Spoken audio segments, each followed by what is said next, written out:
Yang kita bisa petik dari hadis ini adalah seorang guru ketika ditanya oleh murid, maka di dalam menjawab itu harus melihat yang jauh lebih maslahat.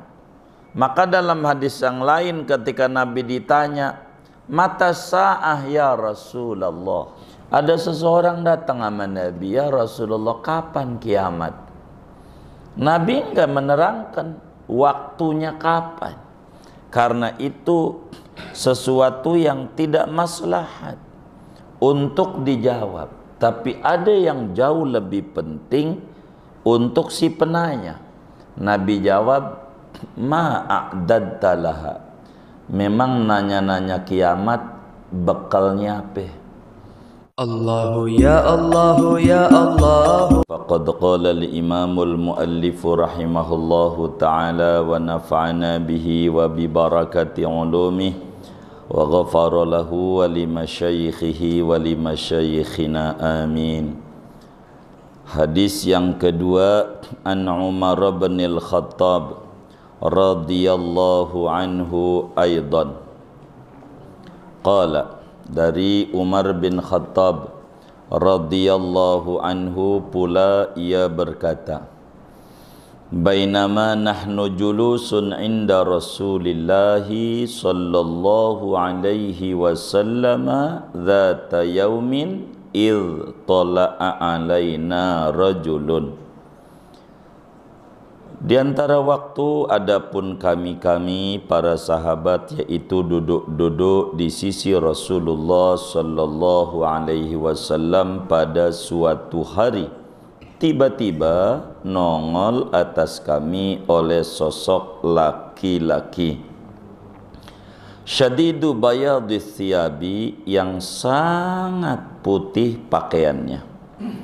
Syadidu sawadi sya'ri, yang sangat-sangat hitam rambutnya. La yura alaihi atharus safar, yang tidak nampak atas laki-laki itu bekas perjalanan jauh. Wala ya'rifuhu minna ahad, dan tidak mengenali akan laki-laki itu daripada kami oleh seorang pun. Hatta jalasa ilan Nabi sallallahu alaihi wasallam, sehingga duduk itu laki-laki di dekat Nabi sallallahu alaihi wasallam, menghadap kepada Nabi sallallahu alaihi wasallam. Fa asnada rukbatayhi ila rukbatayhi, maka menyandarkan ia akan dua lututnya kepada dua lutut baginda Nabi. Wa wada'a kaffaihi ala fakhidaihi, dan meletakkan ia akan dua telapak tangannya di atas dua pahanya Nabi. Wa qala, dan berkata oleh laki-laki itu, "Ya Muhammad, wahai Nabi Muhammad, akhbirni anil Islam, beritakan olehmu akan kami tentang Islam." Faqala Rasulullah sallallahu alaihi wasallam, maka menjawab oleh Rasulullah sallallahu alaihi wasallam, "Al-Islamu an tashhada an la ilaha illallah wa anna Muhammadar Rasulullah wa tuqimas salata wa tu'tiyaz zakata wa tasuma ramadana wa tahujjal baita in istata'ta ilaihi sabila." Adapun Islam, yaitu bahwa bersaksi oleh kamu akan bahwasanya yaitu tiada Tuhan kecuali hanya Allah, dan bahwa Nabi Muhammad yaitu Rasul utusan Allah. Wa tuqimas salata, dan kamu mendirikan akan salat. Wa tu'tiyaz zakata, dan kamu menunaikan akan zakat. Wa tasuma ramadana, dan kamu berpuasa akan bulan Ramadan. Wa tahujjal baita, dan kamu berhaji ke Baitullah, in istata'ta ilaihi sabila, jika mampu kamu menuju kepada Baitullah akan jalannya. Qala, berkata laki-laki itu, "Shadaqta, benar oleh engkau." Qala, berkata Sayyidina Umar, Fa'ajibna lahu, maka terheran-heran oleh kami lahu bagi laki-laki itu. Yas'aluhu wa yusaddiquhu, ia bertanya akan Nabi dan ia membenarkan akan Nabi. Qala, berkata laki-laki itu, fa akhbirni anil iman, maka beritakan olehmu akan daku tentang iman. Qala, maka Nabi menjawab, antu'mina billahi wa malaikatihi wa kutubihi wa rusulihi wal yaumil akhiri wa tu'mina bil qadari khairihi wa syarrihi, yaitu bahwa kamu beriman kepada Allah, beriman kepada malaikat Allah, beriman kepada kitab-kitab Allah, beriman kepada rasul-rasul Allah, dan beriman kepada hari kemudian, dan kamu beriman kepada takdir yang baiknya dan yang buruknya. Qala, berkata laki-laki itu, sodaqta, benar oleh kamu. Qala, berkata laki-laki itu, fa akhbirni anil ihsan, maka beritakan olehmu akan daku tentang ihsan. Qala, Nabi menjawab, anta'budallaha, yaitu bahwa kamu beribadah akan Allah, ka'annaka tarahu, seakan-akan kamu itu melihat akan Allah. Fa illam takun tarahu fa innahu yaraka, maka jika tidak ada oleh kamu, yaitu melihat oleh kamu akan Allah, maka sesungguhnya Allah, yaitu melihat oleh Allah akan kamu. Qala, berkata laki-laki itu, sodaqta, benar oleh kamu. Qala, maka lalu berkata laki-laki itu, fa akhbirni anis saati, maka beritakan olehmu akan daku tentang kiamat. Qala, Nabi menjawab, mal mas'ulu anha bi'a'lama minas sa'il, tidaklah orang yang ditanyai tentang kiamat yaitu lebih tahu daripada yang bertanya. Qala, berkata laki-laki itu, fa akhbirni an amaratiha, maka beritakan olehmu akan daku tentang tanda-tanda kiamat.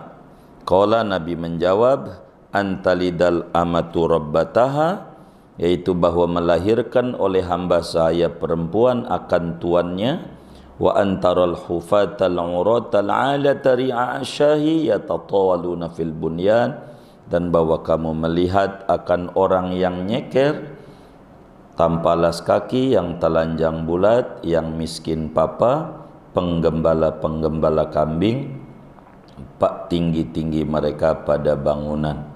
Summan tolaqa, kemudian pergi laki-laki itu, falabisa malian. Apa terusannya? Falabistu malian, maka berdiam oleh aku padahal lama.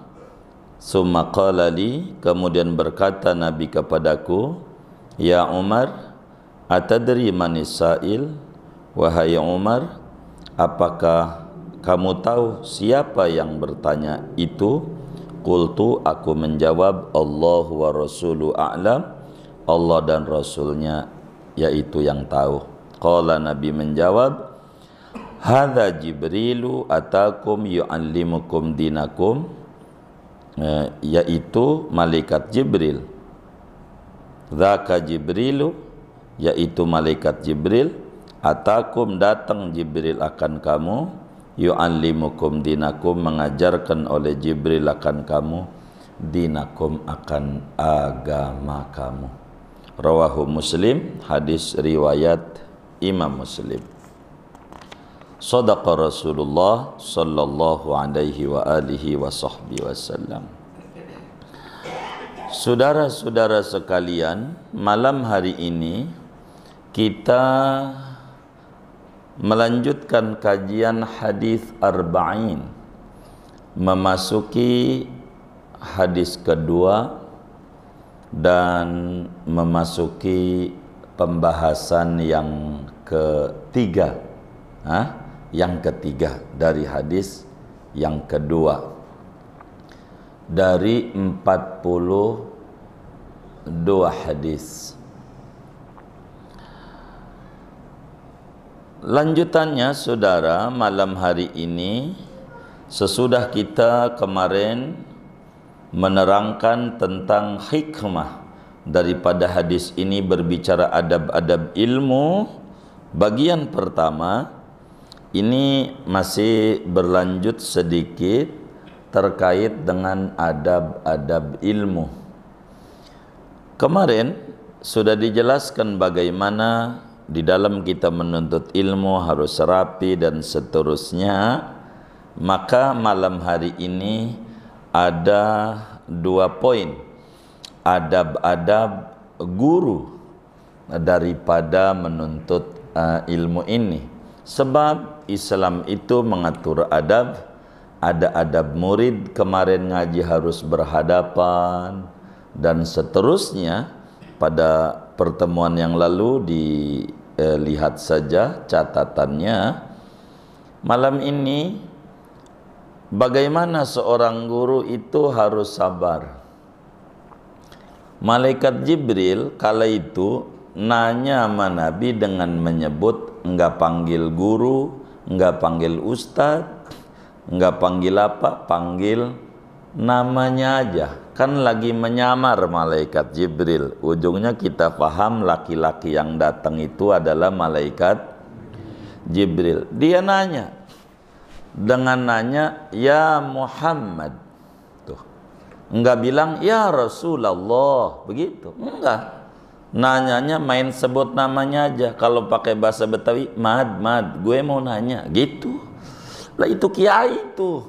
Bahkan rajanya kiai, begitu. Makhluk paling mulianya makhluk yang dijelaskan di dalam Jawharut Tauhid, wa afdalul khalqi alal itlaqi nabiyuna famil anisyiqaqi.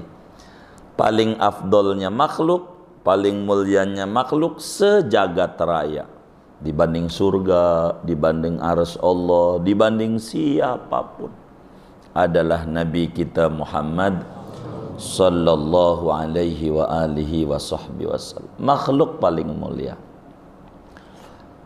Ulama menerangkan kenapa Jibril enggak ngomong ya Rasulullah, ya Habiballah, wahai kekasih Allah, ya Nabi Allah, wahai Nabi, tapi menyebut namanya ya Muhammad. Ada beberapa yang kita bisa petik. Yang pertama, adab seorang muallim itu harus sabar menghadapi murid yang macam-macam. Jibril sebagai contoh seorang murid kala itu mengajarkan kepada para sahabat, ada macam-macam murid tuh. Mad begitu. Coba, enggak pakai sebut ya Rasulullah. Ini maknanya seorang muallim itu harus sabar di dalam menghadapi murid-muridnya. Itu begitu. Kadang murid enggak ngerti. Waktu guru nyuruh dia nanya, ada yang ditanya dari materi ini atau di luarnya, silakan. Kagak nanya, diam aja. Waktu guru pengen ngeteh lagi makan pisang goreng, ditanya, Ustaz, kagak boleh istirahat. Ini guru tadi disuruh nanya, enggak mau. Guru pengen ngaso, kagak boleh. Ini si guru kini nih harus sabar. Emang begitu orang, begitu disuruh kagak, enggak disuruh dia nanya, dia nak guru. Nih murid macam-macam. Contohnya Nabi ngadepin murid laki-laki ini nanya mad. Apa Islam itu? Coba. Tuh guru pakai sebut namanya aja. Begitu. Nah, itu namanya harus sabar. Harus sabar. Itu satu begitu.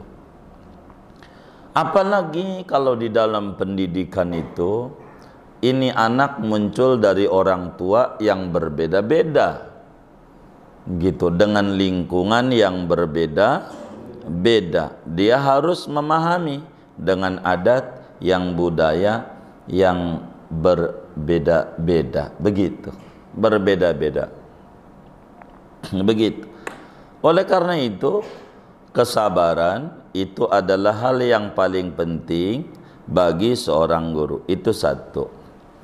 Yang kedua, yang kita bisa petik dari hadis ini pada pertemuan ketiga ini adalah seorang guru ketika ditanya oleh murid, maka di dalam menjawab itu harus melihat yang jauh lebih maslahat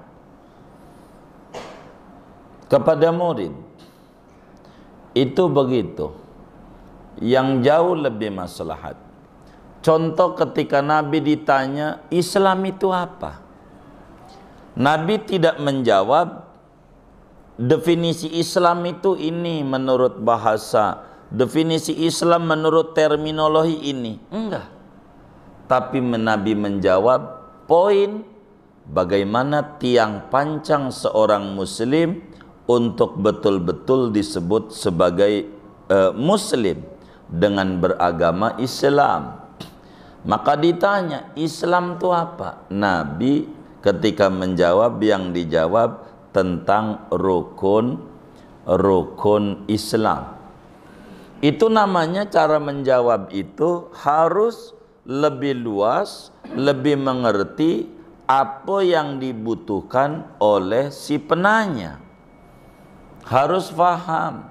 Maka dalam hadis yang lain ketika Nabi ditanya, mata sa'ah ya Rasulullah, Imam Bukhari riwayatkan dari Sayyidina Anas bin Malik, ada seseorang datang sama Nabi, ya Rasulullah, kapan kiamat?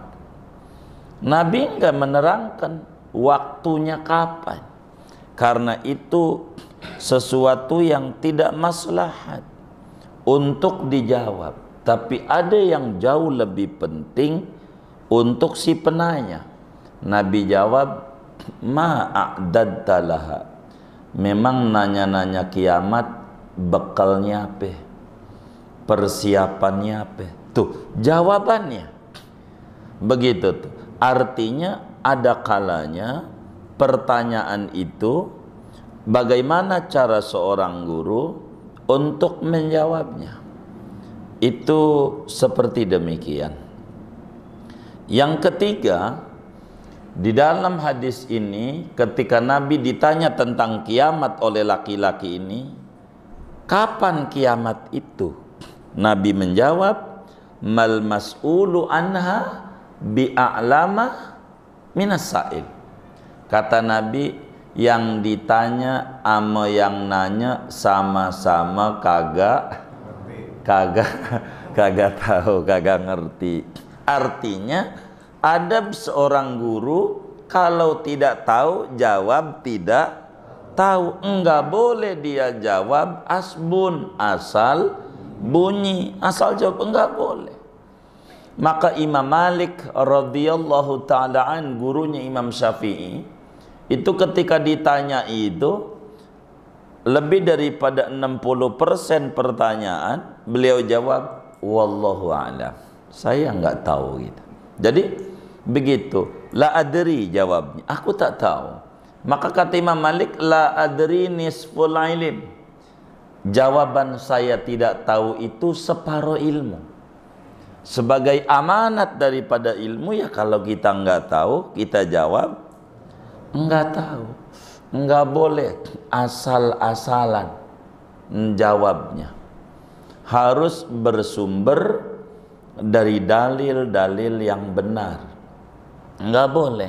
Jadi kita ini lebaran kapan? Udah, kalau lebaran Idul Fitri ikut Indonesia, ya lebaran haji ikut haji ya Mekah. Ini namanya jawab selagu lagunya, tidak berdasarkan tuntunan syariat. Apa yang diajarkan oleh Nabi berbicara hal seperti demikian. Jadi ada tuntunannya. Udah lebaran haji ikut haji gitu. Begitu. Bukan itu nantinya. Dia harus jawab. Begitu. Jadi ini namanya kalimat Nabi mal mas'ulu anha bi'a'lama minas sa'il, sebagai adab yang dididik oleh agama, bahwa seorang guru ketika ditanya tentang sesuatu yang dia tidak bisa untuk menjawabnya, sebagai amanat ilmu, sebagai adab-adab ilmu, jangan sungkan-sungkan untuk menjawab saya tidak tahu. Rasulullah sering kalau ditanya, ada sahabat nanya dalam hadis yang lain, ya Rasulullah, mal ikhlas? Rasulullah, apa hakikat ikhlas? Yang ditanya hakikatnya. Hakikat ikhlas itu apa? Apa jawab Nabi? La a'lam hatta as'ala Jibril alaihissalam. Wah, saya enggak tahu itu. Coba nanti kalau ketemu malaikat Jibril, saya bakal nanya apa hakikat ikhlas. Dalam hadis itu Jibril ditanya satu hari sama Nabi, ya Sayyidina ya Jibril, kata Nabi, apa itu hakikat ikhlas? Jibril menjawab, aku enggak tahu. Coba nanti kalau ada ketemu dengan Allah, aku akan tanyakan. Itu namanya disebut amanatul ilm. Amanat ilmu, kalau enggak tahu ya dijawab enggak tahu. Saya dulu di awal-awal ngajar itu tahun 2000-an lah di Jakarta ini, Muallim Syafi'i Adzami rahimahullahu taala membimbing. Kata beliau, kata kami, ini ngaji ini di masyarakat ini perlu dikasih ruang tanya jawab enggak gitu. Kata muallim, sebagai adab ilmu kasih aja ruang tanya jawab. Lalu bagaimana kalau ada jamaah nanya? Kata muallim, kalau ada orang nanya jawab aja. Jawab aja gitu. Dalam Al-Quran, wa ammas sa'ila fala tanhar, adapun orang bertanya jangan diomelin, jawab aja gitu, jawab aja. Kata kami, guru bagaimana menjawabnya kalau kemudian nggak tahu? Jawab aja. Jawabannya bagaimana? Jawab, saya tidak tahu, nanti ditanyakan kepada yang lebih tahu. Itu adab ilmu, nanti ilmunya manfaat kalau dijalanin. Begitu. Jadi karena itu dalam setiap ta'lim selalu ada ruang tanya jawab. Begitu. Nambah ilmu juga, yang dengar juga dapat ilmu. Nanya mau nggak bisa, tapi kalau ditanya nggak bisa jawab, tapi dapat jawabannya dari teman yang nanya. Seringnya dapat untung kan, begitu ya kan? Itu penting tuh, amanat ilmu. Kemudian yang keempat, daripada hadis ini, bagaimana seorang muallim itu harus mengatur kurikulum pendidikan. Kurikulumnya harus jelas. Bagaimana Jibril bertanya tentang Islam, kemudian tentang iman, tentang ihsan. Ini sebuah isyarat dalam dunia pendidikan. Kurikulum itu harus disusun dengan benar. Kurikulumnya Islam sebagai amaliyah yang berhubungan dengan lahiriah, dengan anggota tubuh. Jawaban Nabi itu nanti kita bedanya atu-atu, pelan. Kita sabar, begitu. Salat, anggota tubuh. Ya, zakat, haji, semuanya ada amalan anggota yang dilakukan. Itu zahir. Kemudian Yang kedua iman. Iman hati. Tempatnya hati, dalam. Artinya dari luar ke dalam makin tinggi. Begitu, makin tinggi. Dari ini kemudian ihsan, lubuk hati yang paling dalam, berbicara bagaimana mengelola kolbu. Nah, itu namanya lebih dalam lagi. Jadi kurikulum tuh kalau ibarat sekolah matematik, kalau masih kelas 1 mah ya tambahan dulu. Ntar tinggi ajarin tentang logaritma, ya pelik-pelik. Itu namanya disebut kurikulum. Belajar begitu, berkurikulum.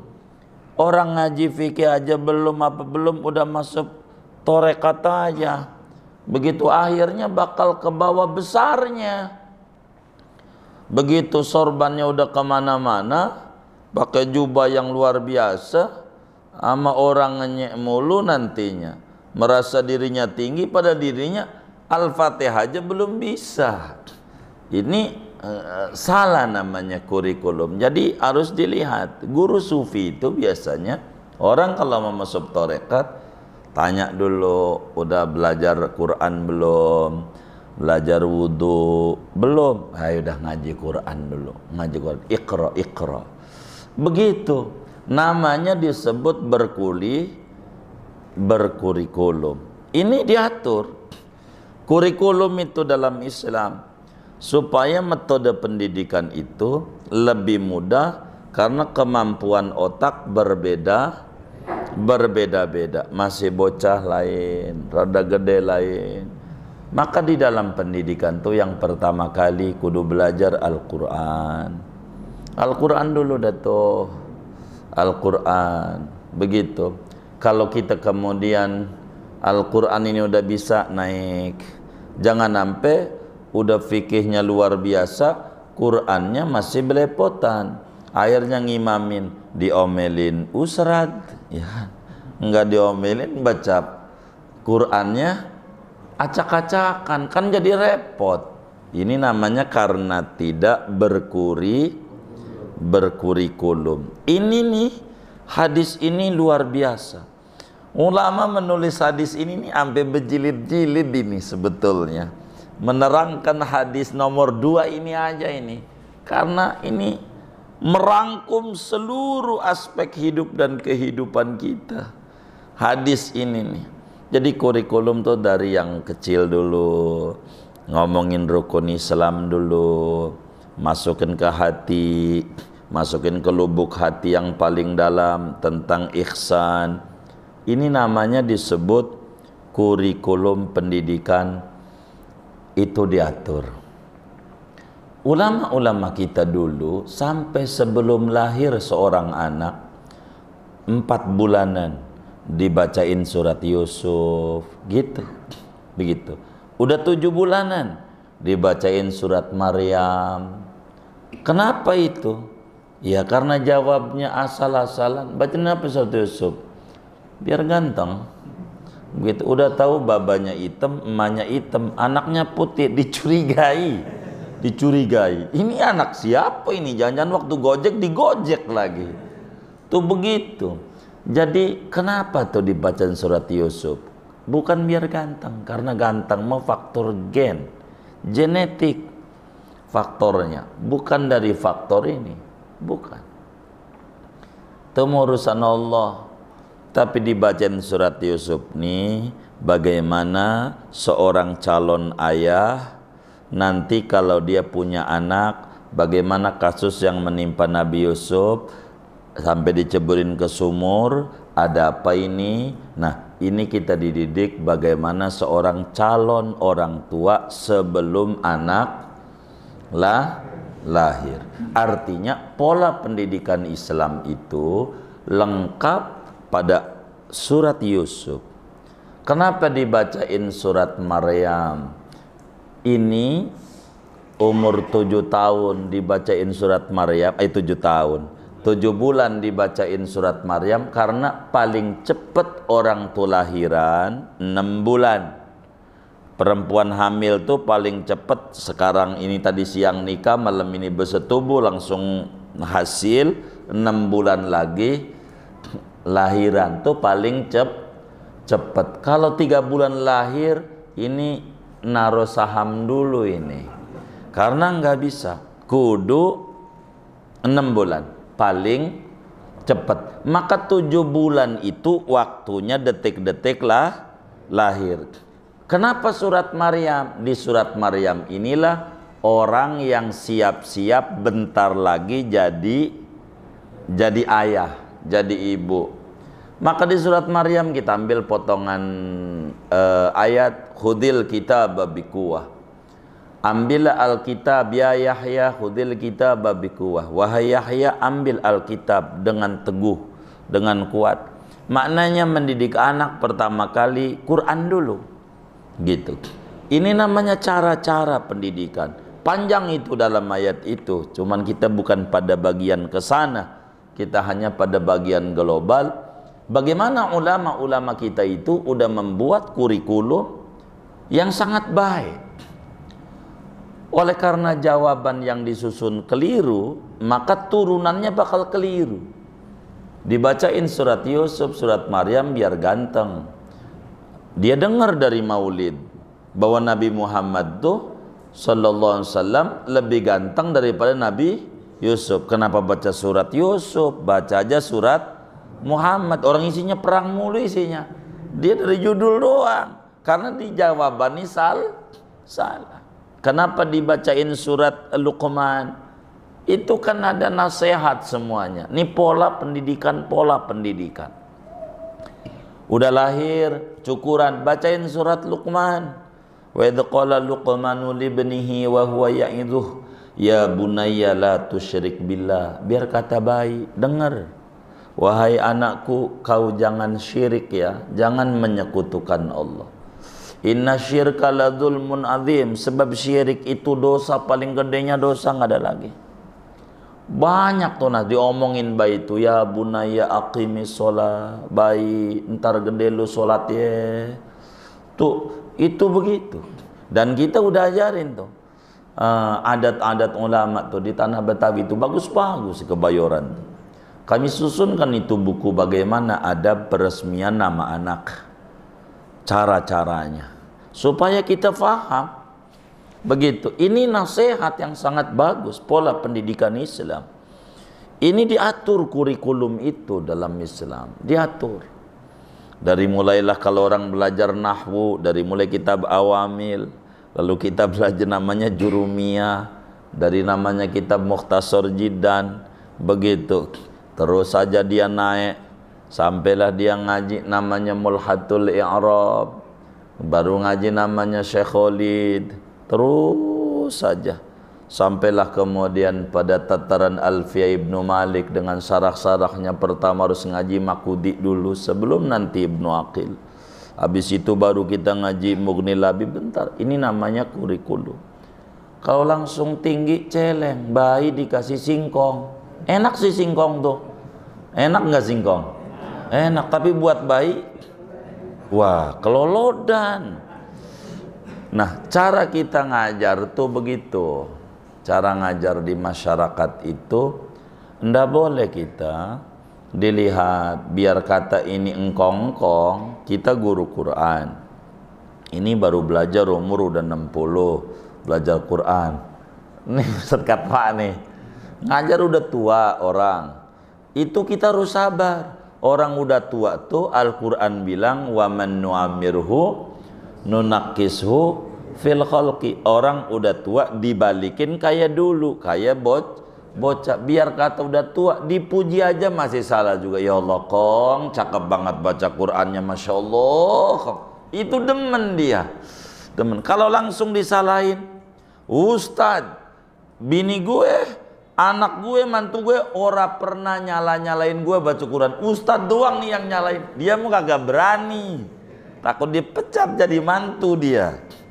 Jadi ini kan ngaji, jadi kita harus ngerti juga tuh. Akhirnya ngomel-ngomel, gue balen golok juga nih, begitu. Jadi dia teman dipuji, harus sabar, harus sabar. pelan, ngajar yang udah tua, pelan. Jangan ikro, kalau ikro pertamanya rame, ada 200 yang ngaji, ntar 3-4 hari tinggal 3. Adakah kayak begitu tuh? Ini namanya salah metode itu. Kenapa tinggal 3? Metodenya kurang tepat yang dia pakai, kurang pakai. Kami ajarin metode Al-Quran. Kalau lah ngaji Quran itu orang-orang tuh Iqra umpamanya, dipotongannya tuh Iqra tuh di terakhirnya juz 1-nya itu kan jilid ada 6 itu Iqra, ada abata saja terus saja. Ntar lagi kasih nih, kalau di bawah namanya dibacanya IBTCG, nah, begitu. Kalau ini begini nih namanya sampai sukun abad begitu. Ini udah bisa ini nih, dah nggak usah Iqra, tutup langsung Quran. Orang udah tua begitu, lain bocah. Kalau Iqra mulu, malu gua sama cucu. Masa gua Iqra mulu, akhirnya berhenti. Itu tahu itu. Maka kita harus cerdas. Jadi udah bisa a i u a gitu, babi bu ab gitu, tati tuat, dia bisa begitu tuh, tutup. Itunya Iqranya langsung Quran. Biarin dia nyari nih si engkong-engkong nih.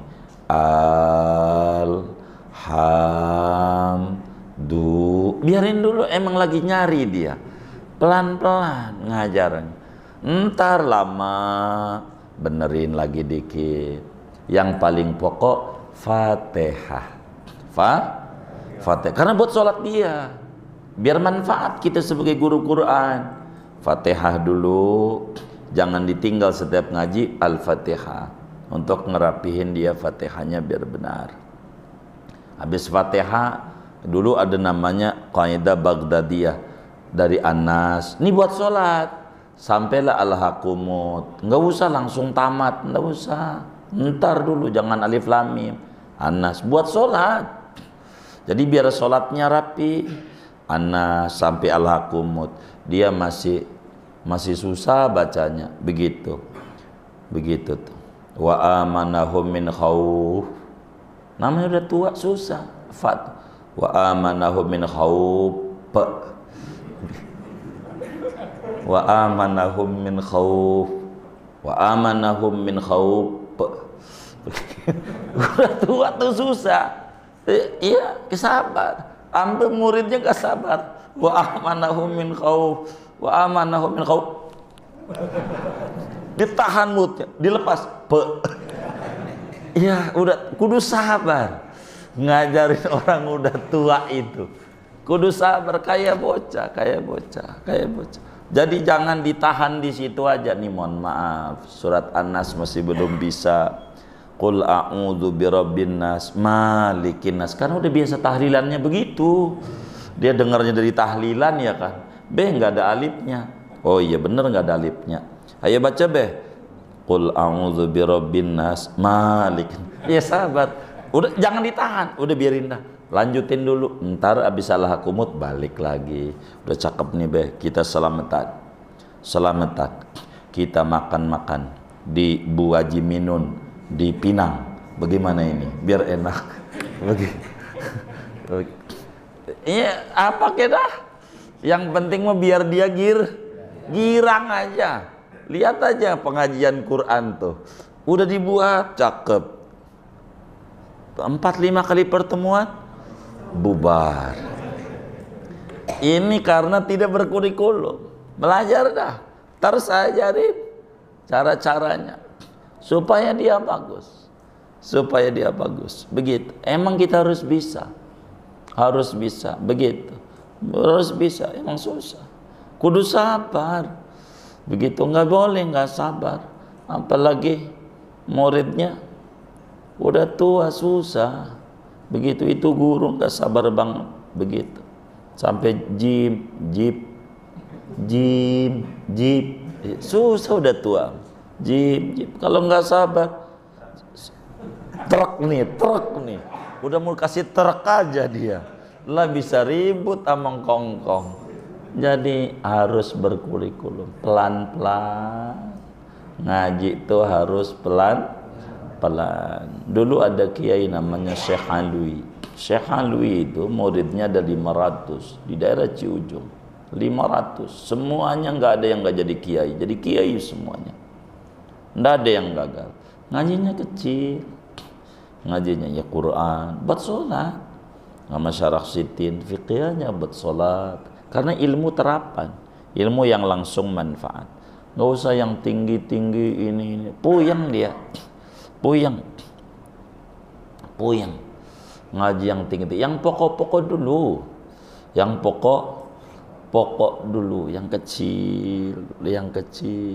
Kalau orang kampung, nih kita ngaji nih dari dulu nggak nerangin nahu di masyarakat. Kalau nerangin nahu jadi puyeng. Ngajinya emang bukan waktunya begini, udah puyeng. Begitu mikirin PKM aja bagaimana ini PKM, mana kambing belum habis lagi, ya Allah. Untung lebaran 2 kali jadi enak juga nih, kalau ada Jumat lumayan ini jadi nambah juga ini. Ya namanya cakep. Begitu. Jadi kita itu harus bisa. Jadi ini adab namanya. Adab. Jadi adab ilmu di dalam pendidikan harus berkurikulum dari yang paling dasar naik lagi. Itulah di dalam mengatur kurikulum supaya lebih mudah untuk orang belajarnya, harus lebih mudah ngajarnya. Di Jakarta ini ngajar di Arab Gundul, waduh bubar begitu. Kalau Arab Gundul, Arab Gondrong aja masih susah gitu. Jadi kita harus bagaimana memahami. Yang penting kita ngaji, belajar agama dengan benar, pelan-pelan supaya muncul kesadaran, ya Rabb, ibadah saya ini masih jauh dari sempurna. Sempurnakan kekurangan kami dalam ibadah ini. Kami sadar sholat kami masih belum kayak mereka orang-orang dulu sholat. Puasa kami belum seperti mereka orang-orang dulu puasa. Zakat kami belum kayak mereka. Haji kami belum. Tapi kami belajar ini, kami menyadari masih banyak kekurangan kami dalam ibadah. Begitulah di dalam kita adab mengatur bagaimana cara pendidikan dalam Islam. Maka dengan pertanyaan yang diajukan,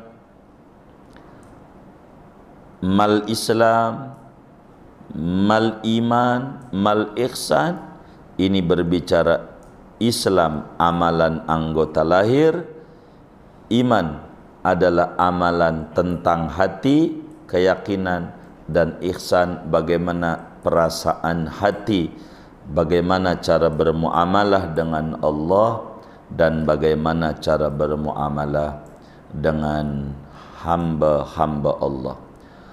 Kemudian dari kurikulum yang ada bisa difahami bahwa seorang muslim pertama-tama harus mempelajari 3 ilmu mendasar.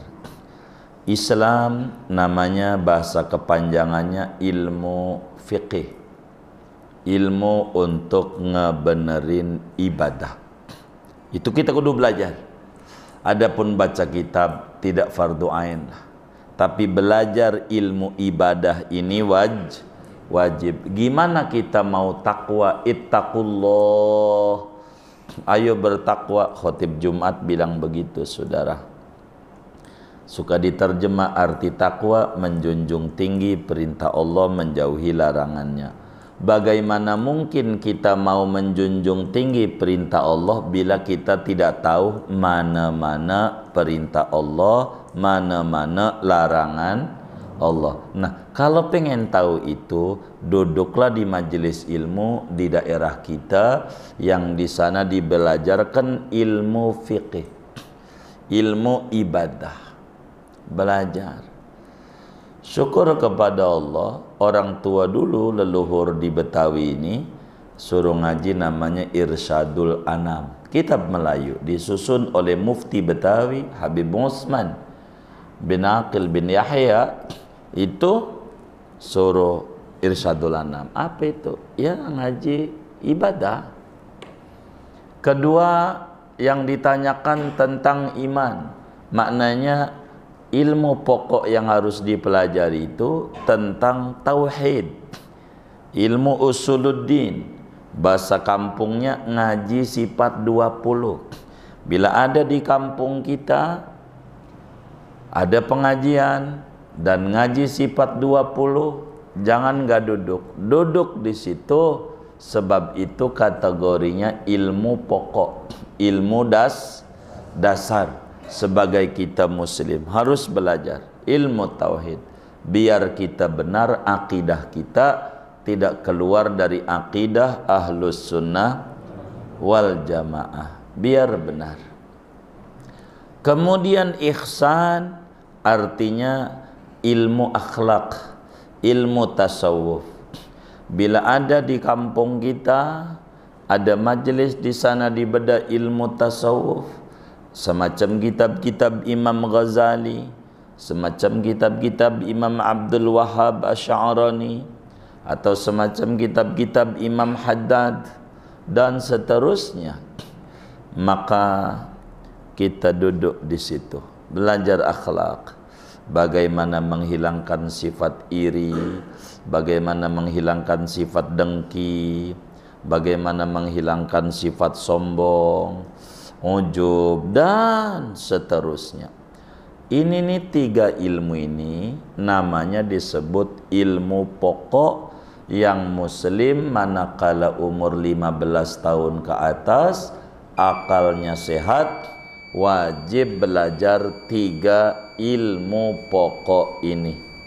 Kata Syekh Zainuddin Al-Madibari, fata'allaman ilman yusahhihu ta'atan wa aqidatan wa muzakkiyal qalbis qula hadhi thalathu fardu ainin fa'rifan wa'mal biha tahsul najatun wa'tilah. Pelajarilah ilmu yang mengesahkan ibadah supaya ibadah kita sah. Itulah yang bahasa hadis kita. Pertama Jibril nanya kepada Nabi Islam. Pelajari ilmu yang mendandani akidah, yang malaikat Jibril bertanya kepada Nabi tentang iman. Apa itu iman? Pelajarilah ilmu yang menjernihkan hati, yang malaikat Jibril bertanya tentang ihsan. 3 ilmu ini hukumnya fardu ain bagi muslim yang umurnya 15 tahun ke atas, akalnya sehat, dia wajib mempelajari kurikulum ilmu dasar. Belajar fikih untuk ibadah, yang orang dulu sebut ngaji perukunan. Begitu, itu dasar. Belajar ilmu tauhid, orang sebut ngaji sifat 20, supaya akidahnya tidak keluar dari akidah Ahlussunnah wal Jamaah. Kemudian belajar ilmu akhlak.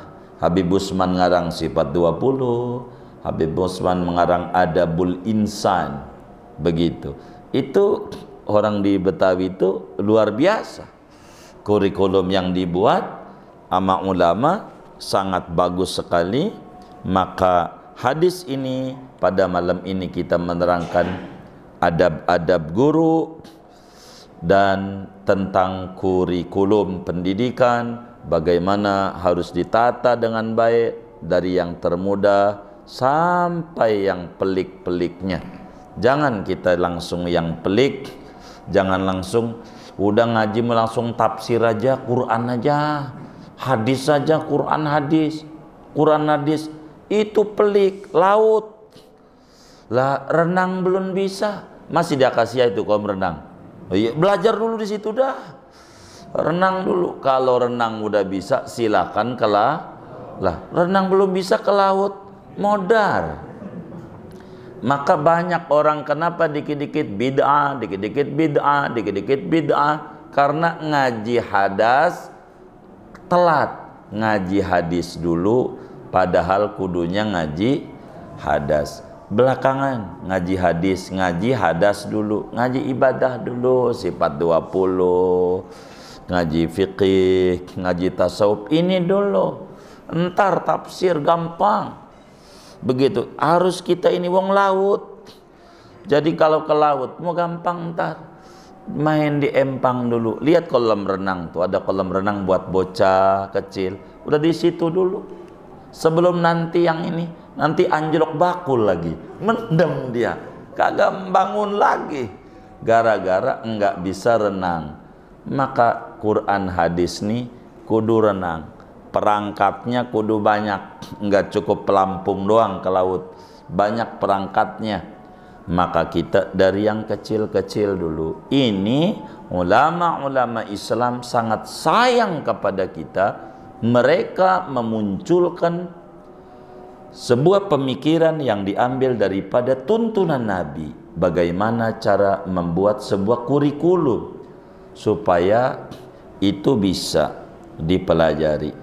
Nah, inilah baru kita berbicara ya Muhammad. Adapun kita sama Nabi tidak boleh Muhammad saja, kurang adab. La taj'alu du'a ar-rasuli bainakum ka du'ai ba'dikum ba'da. Jangan Anda jadikan Rasul itu cara manggilnya kayak manggil teman. Maka dalam solat kita dibimbinglah oleh ulama, Allahumma sholli ala Sayyidina Muhammad. Kecuali wiridan-wiridan yang ijazahnya begitu, sallallahu ala Muhammad. Emang begitu. Kalau yang kayak begitu ma'dzur namanya, karena emang wiridannya seperti demikian. Selebihnya kita sama Nabi harus ada sighatus siyadah, yaitu bahasa Sayyidina, untuk supaya kita adab dengan Rasulullah sallallahu alaihi wa alihi wasallam. Jamaah yang mulia, nanti pertanyaannya apa dan bagaimana jawaban Nabi satu demi satunya pertemuan mendatang saja. Segini aja ngaji kita malam hari ini. Insya Allah kita lanjutin dengan tanya jawab. Jibril bertanya, Nabi menjawab. Besok pertemuan mendatang. Sabar, ngaji hadis rada lama. Emang begitu. Kalau ngaji hadis cepat kan cebok nggak pakai lama. Begitu. Hadis lama. Dikit-dikit ada yang ditanya mungkin dari materi ini, ada di luarnya. Sebelum doa silakan. Wallah alam.